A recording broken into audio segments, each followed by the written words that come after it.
എല്ലാ പ്രിയപ്പെട്ടവർക്കും ക്രിസ്തയേശുവിൽ എൻ്റെ വന്ദനത്തെ അറിയിക്കുന്നു. പ്രിയ ദൈവമക്കളെ, ഒരു നല്ല ദിവസം കൂടെ ദൈവമായ കർത്താവ് നമ്മുടെ ജീവിതത്തിൽ ദാനമായി തന്നിരിക്കുന്നു.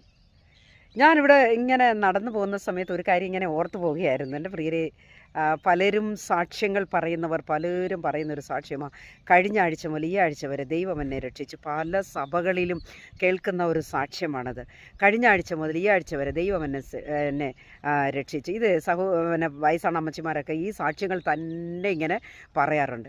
സഹോദരങ്ങളെ, എൻ്റെ ശബ്ദം കേൾക്കുന്ന പ്രിയപ്പെട്ടവരെ, ഓരോ ദിവസവും ദൈവം നമ്മുടെ ജീവിതത്തിൽ നമുക്ക് ദാനമായി നൽകുന്നു എങ്കിൽ ആ ദിവസങ്ങൾ എത്രയും പുതിയതായി മാറണം. അപ്പോൾ നമ്മുടെ വാക്കുകൾ, നമ്മുടെ ചിന്തകൾ, നമ്മുടെ പ്രവൃത്തികൾ, നമ്മുടെ സാക്ഷ്യങ്ങൾ, ദൈവം നമ്മുടെ ജീവിതത്തിൽ നൽകിയ നന്മകൾ അതത്രയും പുതുതായി മാറണം.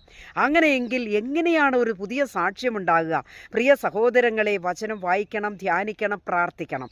ദൈവത്തോട് കൂടെയുള്ള ഒരു വ്യക്തിക്ക് മാത്രമേ വെളിപ്പാടും ദർശനം ഉണ്ടാകത്തുള്ളൂ, ദൈവമായിട്ടുള്ള അഭേദ്യ ബന്ധം ഉണ്ടാവുകയുള്ളൂ. അല്ലാത്തവർക്ക് പറയാൻ കഴിയുന്ന സാക്ഷ്യമാണത്, കഴിഞ്ഞ ആഴ്ച മുതൽ ഈ ആഴ്ച വരെ ദൈവം എന്നെ രക്ഷിച്ചു. ഇതല്ലാതെ മറ്റൊരു വാക്ക് പോലും അവരുടെ ജീവിതത്തിനകത്ത് ഉണ്ടാവുകയില്ല. പ്രിയ സഹോദരങ്ങളെ, എല്ലാ ദിവസവും ദൈവം നമുക്ക് പുതുതായി നമുക്ക് തരുന്നുവെങ്കിൽ നമ്മുടെ ജീവിതവും ദൈവത്തിന് വേണ്ടി പുതുതായി തീരണമേ എന്ന് ഞാൻ ഓർമ്മിപ്പിക്കാനായിട്ട് ആഗ്രഹിക്കുന്നു. ഈ പ്രഭാതത്തിൽ ദൈവമായ കർത്താവ് നമ്മളെല്ലാവരെയും അനുഗ്രഹിച്ച് മാനിക്കുമാറാകട്ടെ. God bless you all.